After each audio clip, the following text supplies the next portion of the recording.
की बॉडी से तभी एलियन बाहर निकलता है। वो इन लोगों के ऊपर हमला कर देता है और एलियन इस वातावरण में जिंदा नहीं रह सकता। वो 5 मिनट से ज्यादा यहाँ पर सरवाइव नहीं कर सकता और तभी एक पोर्टल खुलता है जिसके अंदर से एक गाड़ी बाहर निकलती है। इस गाड़ी के अंदर एक रोबोट होता है जिसे एलियंस ने फ्यूचर से यहाँ पर भेजा है। इसका नाम गार्ड होता है। गार्ड के साथ एक दूसरा रोबोट डिवाइस भी होता है, ये भी एक रोबोट है। और अब गार्ड रोबोट उस एलियन पर हमला करता है जो औरत की बॉडी से बाहर निकला था, लेकिन एक बार फिर से वो उस औरत की बॉडी के अंदर चला जाता है। पर गार्ड रोबोट जो कि बहुत ही शक्तिशाली है, वो अपनी पावर से उस एलियन को खींच लेता है और जैसे ही एलियन उस औरत की बॉडी से बाहर निकलता है वो मरने वाली होती है। मरने से पहले वो गार्ड रोबोट को कहती है कि मेरी बेटी का ध्यान रखना, वो बहुत छोटी है। इसके बाद उस औरत की मृत्यु हो जाती है और अब यहाँ पर एक सिपाही आता है जो उस बच्ची के ऊपर हमला करने वाला होता है। पर तभी गार्ड रोबोट के साथ जो दूसरा डिवाइस रोबोट होता है वो इंसानी रूप में आ जाता है और उसे मारकर बच्ची को बचा लेता है। अब दोबारा पोर्टल खुलता है और ये दोनों के दोनों सन 2012 में वापस आ जाते हैं, जहाँ पर गार्ड रोबोट उस एलियन को जिसे वो उस वक्त से यहाँ पर लेकर आया है दूसरे एलियंस के साथ कैद कर देता है और यहाँ पर इनके पास टोटल 7 एलियंस है जो इनके कैदी हैं। गार्ड रोबोट जब बाहर जाता है तो देखता है कि उसके साथी रोबोट ने, जिसने इंसानी रूप लिया था, उसे बिना बताए बच्ची को भी गाड़ी में रख दिया था, जिस वजह से बच्ची भी अब इस वक्त में आ चुकी है।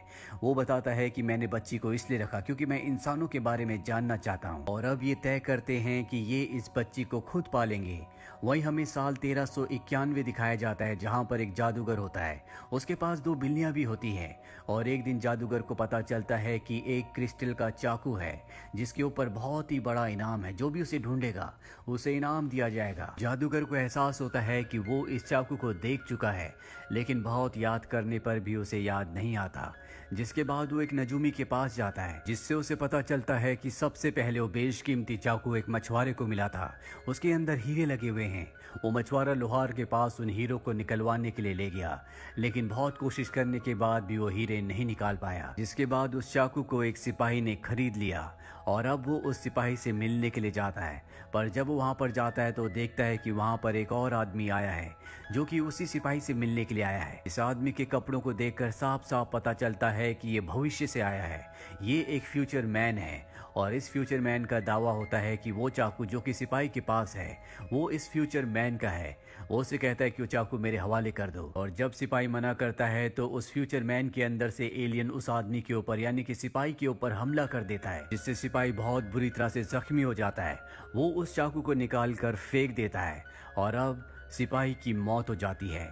और इससे पहले कि फ्यूचर मैन उस चाकू को उठाता, वहां पर नजूमी भी आ चुका होता है जिसे पता था कि चाकू कहां पर है। वो उस चाकू को उठाकर भागने लगता है, लेकिन फ्यूचर मैन उसे देख लेता है। वो उसका पीछा करता है पर जादूगर उसे रोकने के लिए अपनी शक्तियों का इस्तेमाल करता है। इसके बाद फ्यूचर मैन और जादूगर के बीच में फाइट होना शुरू हो जाती है और तभी इनको एक एलियन शिप दिखता है और जब ये उस एलियन शिप के पास जाते हैं तो देखते हैं कि नदी के दूसरी तरफ एक औरत है जो इन्हें देखकर वहां से भाग जाती है। इन्हें कुछ भी समझ नहीं आता कि एलियन शिप यहाँ पर कैसे आया और वो औरत जो भागी है वो कौन है। इसके बाद हमें दिखाया जाता है सन 2022 का वक्त यानी प्रेजेंट टाइम, जहाँ पर वो बच्ची जिसे गार्ड रोबोट अपने साथ ले गए थे वो अब 10 साल की हो चुकी है, क्योंकि वो उसके वक्त से उसे सन 2012 में लाए थे और अब सन 2022 है। रोबोट अपनी बच्ची का बहुत ध्यान रखते हैं। बच्ची को भी पता होता है कि उसके जो पिता हैं वो एक रोबोट है।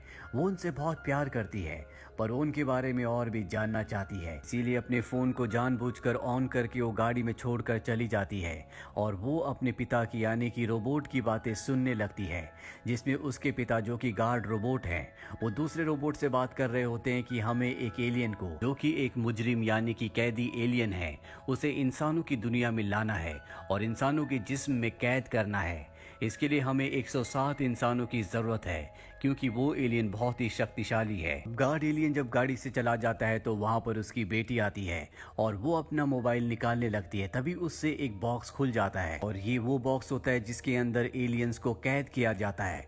और इससे पहले कि वो एलियंस को गलती से आजाद करती, यहाँ पर गार्ड एलियन का जो दूसरा साथी होता है जो कि एक रोबोट है जो कभी भी इंसान बन जाता है, वो आ जाता है और वो बच्ची को देखकर इंसान बन जाता है। इसके बाद वो उसे सब कुछ बताता है कि कैसे हम एलियंस को सजा देने के लिए इंसान इंसानों की बॉडी के अंदर कैद करते हैं।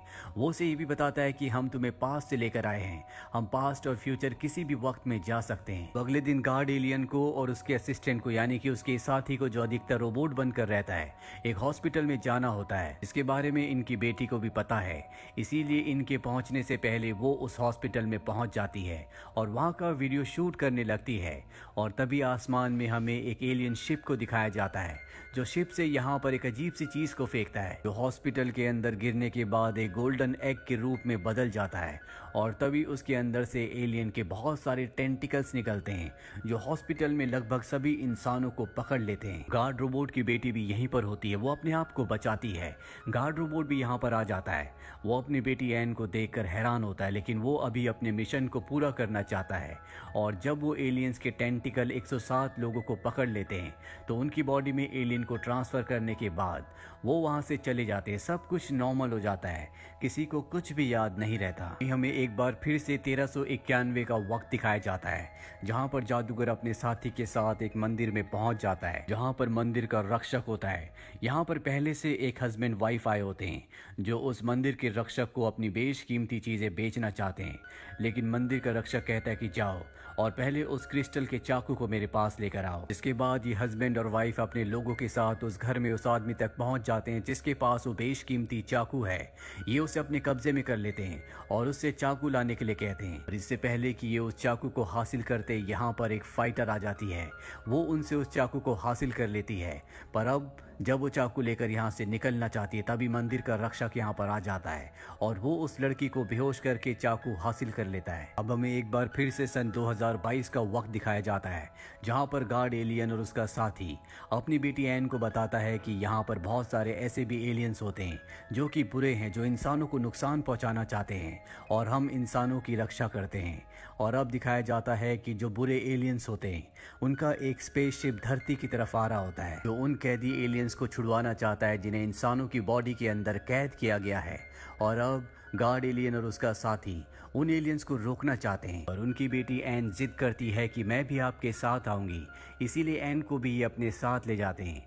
वहीं स्पेसशिप के अंदर से एक रेड एलियन निकलता है, जो एक पुलिस वाले के पास जाता है, क्योंकि इस पुलिस वाले की बॉडी के अंदर भी एक एलियन को कैद किया गया है और इंसानों की बॉडी के अंदर से किसी भी एलियन को बाहर निकालने के लिए एक खास चाबी की जरूरत होती है। और वो चाबी वही क्रिस्टल चाकू होता है, जिसे सन 1381 में जादूगर हासिल करना चाहता है, जिसे मंदिर के रक्षक ने हासिल कर लिया था। और सन 2022 में वो क्रिस्टल का चाकू गार्ड के पास होता है। गार्ड भी इस जगह तक पहुंच जाता है जहां पर रेड एलियन है और गार्ड अपने रोबोटिक रूप में आ जाता है, जिसके बाद इन दोनों की एक घमासान फाइट होती है। लेकिन इस फाइट के दौरान रेड एलियन गार्ड से किसी तरह से उस चाकू को हासिल कर लेता है और अब वो उस पुलिस वाले तक पहुंचना चाहता है जिसकी बॉडी के अंदर एलियन कैद है। पुलिस वाला अपनी जान बचाने के लिए वहां से गाड़ी से भागने लगता है। रेड एलियन अपने स्पेसशिप से उसका पीछा करता है, वहीं गार्ड एलियन भी अपने स्पेसशिप से इन दोनों का पीछा करने लगता है, क्योंकि किसी भी तरह से वो रेड एलियन से उस चाकू को वापस हासिल करना चाहता है। वो रेड एलियन के स्पेसशिप पर हमला करता है। रेड एलियन भी उसके स्पेसशिप पर हमला करता है, जिस वजह से गार्ड एलियन का जो स्पेसशिप होता है वो क्रैश होकर पानी में गिर जाता है। और इस मौके का फायदा उठाकर रेड एलियन पुलिस वाले तक पहुंच जाता है और उसकी बॉडी के अंदर जिस एलियन को कैद किया गया था, उस एलियन को उसकी बॉडी से बाहर निकाल देता है। यहाँ पर अब गार्ड रोबोट पहुंच जाता है, जो एक बार फिर से उस एलियन को कैद करना चाहता है, पर इससे पहले कि वह ऐसा कर पाता, यहाँ पर रेड एलियन उसके ऊपर हमला करता है, जिस वजह से वो उस एलियन को दोबारा से कैद नहीं कर पाता। रेड एलियन का मिशन अब पूरा हो चुका है, इसीलिए गार्ड एलियन को पकड़ लेता है और एक जोरदार ब्लास्ट करता है, इस वजह से गार्ड रोबोट यानी कि गार्ड एलियन बुरी तरह से जख्मी हो जाता है। उसकी शक्तियां बहुत कम है, वो उठ भी नहीं पा रहा होता। और तभी उसका जो दूसरा रोबोट डिवाइस होता है, जो इंसानी रूप में कभी भी आ जाता है, वो अपनी एनर्जी को, अपनी पावर को उसकी बॉडी में डालता है, जिससे वो एक बार फिर से होश में आ जाता है। पर अब वो एलियन जो पुलिस वाले की बॉडी से बाहर निकला था, जो बहुत ही खतरनाक और ताकतवर है, वो एलियन शिप के अंदर चला जाता है, जहां पर हमें लाल रंग की बड़ी बड़ी बॉल्स दिखाई जाती हैं जो हवा में तैर रही होती हैं। और इन बॉल्स की वजह से, इनकी मदद से ये एलियंस धरती पर सरवाइव कर सकते हैं।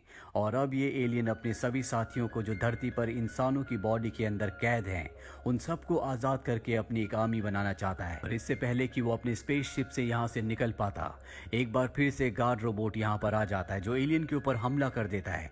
इनके बीच में घमासान लड़ाई होती है और इसी लड़ाई के दौरान गार्ड रोबोट उस एलियन को स्पेसशिप से बाहर फेंक देता है, पर उसके साथ 2 लाल रंग की बॉल भी बाहर आ जाती है और अब ये एलियन इस माहौल में ज्यादा वक्त तक सरवाइव नहीं कर सकता। इसे इंसानी बॉडी की जरूरत होगी, इसीलिए वो एन की तरफ बढ़ने लगता है ताकि एन की बॉडी के अंदर एंटर करके वो इस माहौल में सरवाइव कर ले। पर तभी वहां पर डिवाइस रोबोट आ जाता है जो उसके ऊपर हमले करता है, जिस वजह से उस एलियन को एक बार फिर से पुलिस वाले की बॉडी के अंदर जाना पड़ता है। बॉडी के अंदर जाने के बाद वो अपने एक बहुत बड़े टेंटिकल को बाहर निकालता है और उसके साथ स्पेसशिप से जो 2 लाल रंग की बॉल बाहर आ गई थी उनमें से एक बॉल को ब्लास्ट कर देता है और अब यहाँ पर जहरीली गैस फैलना शुरू हो जाती है और जो भी इंसान उस गैस के संपर्क में आता है उसकी मौत होने लगती है। यहाँ पर वो इंसान भी होते हैं जिनकी बॉडी के अंदर एलियंस कैद हैं और इस गैस की वजह से वो एलियंस उनके अंदर जिंदा होना शुरू हो जाते हैं। वहीं गार्ड एलियन यानी कि गार्ड रोबोट को दिखाया जाता है जो अपनी बेटी एन को अपने साथी रोबोट जो कि इस वक्त इंसानी रूप में है उसके साथ गाड़ी से यहाँ से दूर भेज देता है, क्योंकि अब वो कमजोर हो चुका है और वो नहीं चाहता कि उसकी वजह से उसकी बेटी एन को कोई भी खतरा हो। और अब जब गार्ड का साथी एन को यहाँ से दूर ले जा रहा होता है तो वो रास्ते में उसे बता देता है कि गार्ड रोबोट अब बहुत ज्यादा कमजोर हो चुका है और मुझे नहीं लगता कि उसकी जान बचेगी। ये सुनकर एन परेशान हो जाती है क्योंकि वो उससे बहुत प्यार करती है, वो उसे अपना पिता समझती है। वो कहती है कि तुमने मुझे पहले बात क्यों नहीं बताई, मुझे वापस ले चलो। और जिद करने पर उस रोबोट को उसे गार्ड रोबोट की तरफ ले जाना पड़ता है। वहीं एलियन को दिखाया जाता है जो गार्ड रोबोट तक पहुंच जाता है, वो उस पर हमला करता है, लेकिन अब यहाँ पर उसका साथी भी उससे संपर्क करता है जो गार्ड रोबोट को कहता है कि अब भी हम उस एलियन को हरा सकते हैं, बस हमें उस एलियन की मेन जगह पर जहाँ पर लाल रंग की लाइट जलती है वहाँ पर हमला करना होगा। गार्ड एलियन को पता चल जाता है कि बाहर उसका साथी पहुंच चुका है, इसीलिए वो क्रिस्टल चाकू को बाहर फेंक देता है। गार्ड एलियन का साथी उस चाकू को पकड़कर रेड लाइट के ऊपर हमला करने वाला होता है कि तभी एलियन उस पर हमला करता है जिससे वो दूर जाकर गिरता है और अब एक बार फिर से चाकू गार्ड एलियन के पास आ जाता है। ये गाड़ी से चाकू लेकर भागने लगते हैं और ये तीनों की तीनों यानी कि गार्ड एलियन, उसका साथी और छोटी बच्ची एक पोर्टल के जरिए इस वक्त से निकल जाते हैं और दूसरे वक्त में पहुंच जाते हैं और एलियन भी वहां पर पहुंच जाता है जो गार्ड रोबोट के ऊपर हमला कर देता है। गार्ड रोबोट बहुत ज्यादा कमजोर है और अब एलियन गार्ड रोबोट को मारने वाला होता है कि तभी गाड़ी में बैठी हुई गार्ड रोबोट की जो बेटी है वो एलियन के ऊपर गोली चला देती है जिससे उसका इंसानी जिस्म मरने लगता है और तभी वो अपने टेंटिकल से गाड़ी के ऊपर हमला करता है और एन गाड़ी के साथ पानी में गिर जाती है। उसके पास क्रिस्टल चाकू भी होता है, वो चाकू उसके हाथ से छूट जाता है और पानी की गहराई में कहीं खो जाता है और जब तक इन्हें वो क्रिस्टल चाकू नहीं मिलेगा ये वापस किसी भी वक्त में नहीं जा सकते। ये सब के सब यहाँ पर अब फंस चुके हैं और ये साल होता है सन 1380 एडी का, वही साल जहाँ से कहानी शुरू हुई थी, जिस साल में एन का जन्म हुआ था और उसे लेकर वो भविष्य में 2012 में चले गए थे। एन एक बार फिर से सन 1380 एडी में आ चुकी है जहाँ पानी से उसे एक बच्चा निकालता है और ये बच्चा वही जादूगर होता है जो सन 1391 में किसी भी कीमत पर उस क्रिस्टल वाले खंजर को यानी कि चाकू को हासिल करना चाहता है। एन इसके बाद इसी वक्त में रहना शुरू हो जाती है और अब वक्त आता है सन 1391 का जहाँ पर एन भी बड़ी हो चुकी है और एन का नाम यहाँ पर ली है। ली वही लड़की है जिसने उन दोनों जादूगर कपल से उस खंजर को छीन लिया था। इसके बाद मंदिर के रक्षक ने उसके ऊपर हमला करके उससे उस खंजर को हासिल कर लिया था और अब ली, जिसका नाम असली येन है, वो उस खंजर को दोबारा हासिल करना चाहती है।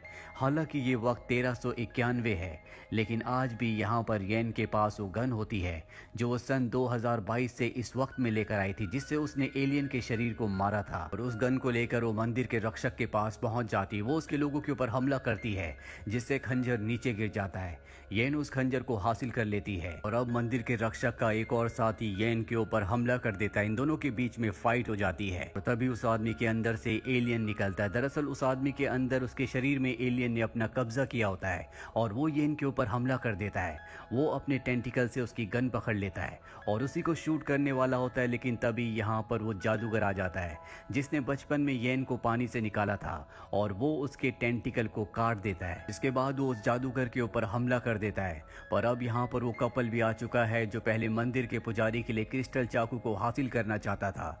ये दोनों भी मैजिशियन कपल हैं। इसके बाद जो लेडी होती है वो अपने जादुई आईने के अंदर हाथ डालकर अपने हाथ को बहुत बड़ा कर लेती है और वो बड़ा हाथ उस एलियन को मारने के लिए जाता है। एलियन अपनी लेजर बीम से उसके हाथ पर हमला करता है, पर तभी जादूगर उसके हाथ को काट देता है। वहीं घड़े के अंदर जहां पर मंदिर के रक्षक को कैद कर दिया गया था, उसके अंदर से एक बहुत ही खतरनाक एलियन निकलता है जो मंदिर के रक्षक के शरीर के अंदर था और अब वो जादूगर को मारने के लिए उसकी तरफ बढ़ता है। और जब येन ये देखती है तो वो उस पर गोली चलाती है और अब वो एलियन येन की तरफ बढ़ना शुरू कर देता है। येन वहां से भाग जाती है और वो जादूगर जो दूसरा एलियन होता है उसे अपनी तलवार से मार देता है और वो तभी राख हो जाता है। जिस इंसान के शरीर के अंदर ये मरने वाला एलियन था वो जादूगर को बताता है कि एलियंस का जो लीडर है वो तुम्हारे शरीर के अंदर है।